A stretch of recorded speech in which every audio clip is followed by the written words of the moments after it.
விமானத்தை கண்டுபிடித்தது யார் என்று யாராவது உங்களிடம் கேட்டால் சிறு குழந்தை கூட ரைட் பிரதர்ஸ் என்று திட்ட தெளிவாக சொல்லிவிடும்.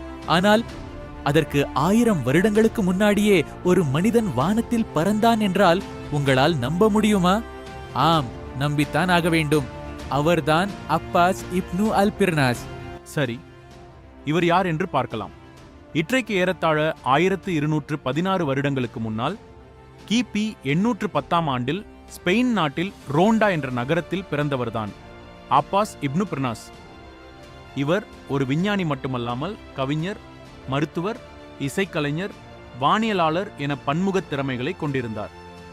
இதன் காரணமாக இவரை அந்த காலத்தில் ஹக்கீம் அல் ஆண்டலஸ், அதாவது அண்டலஸின் ஞானி என்று அழைத்தார்கள். 23 முழு ஆண்டுகள் பறவைகளை மட்டுமே பார்த்து ஆராய்ந்தார். கிறிஸ்துவுக்கு பின் 875ஆம் ஆண்டு அவருக்கு 70 வயதில் ஒரு நாள் கோட்டோபாவின் ருசாபா மலையில் கூட்டம் திரண்டது. பட்டு மற்றும் பருந்தின் இறகுகளால் ஆன சிறகுகளை அணிந்த இப்னு பிர்னாஸ் கூட்டத்தை பார்த்துச் சொன்னார், இந்த சிறகுகளை மேலும் கீழும் அசைத்து நான் பறப்பேன், சரியாக இறங்குவேன், பாருங்கள். அவர் தாவினார், உயர்ந்தார், பறந்தார். 10 நிமிடங்கள் வானத்தில். ஆனால் இறங்கும்போது முதுகில் அடிபட்டது. ஏன் தெரியுமா? பறவைகளுக்கு வால் இருக்கும். அவர் அதை டிசைனில் சேர்க்கவில்லை. தோல்வியிலும் அவர் கற்றுக்கொண்டார்.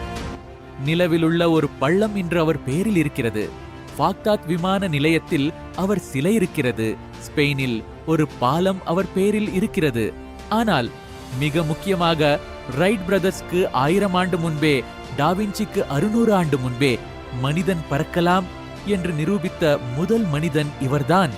நண்பர்களே, 70 வயதில் கனவை விடாமல் வானத்தில் பறந்த ஒரு மனிதன் உங்கள் கனவு எத்தனை வயதிலும் நிறைவேற முடியும் என்று சொல்கிறான். இதில் இடம்பெற்றுள்ள காட்சிகள் அனைத்தும் கிராபிக்ஸ் மற்றும் நவீன ஓவியங்கள் மூலம் மறு உருவாக்கம் செய்யப்பட்டவை. இது போன்ற இன்னும் பல சுவாரஸ்யமான தகவல்களை பெற தொடர்ந்து நம்முடன் இணைந்திருங்கள். நன்றி.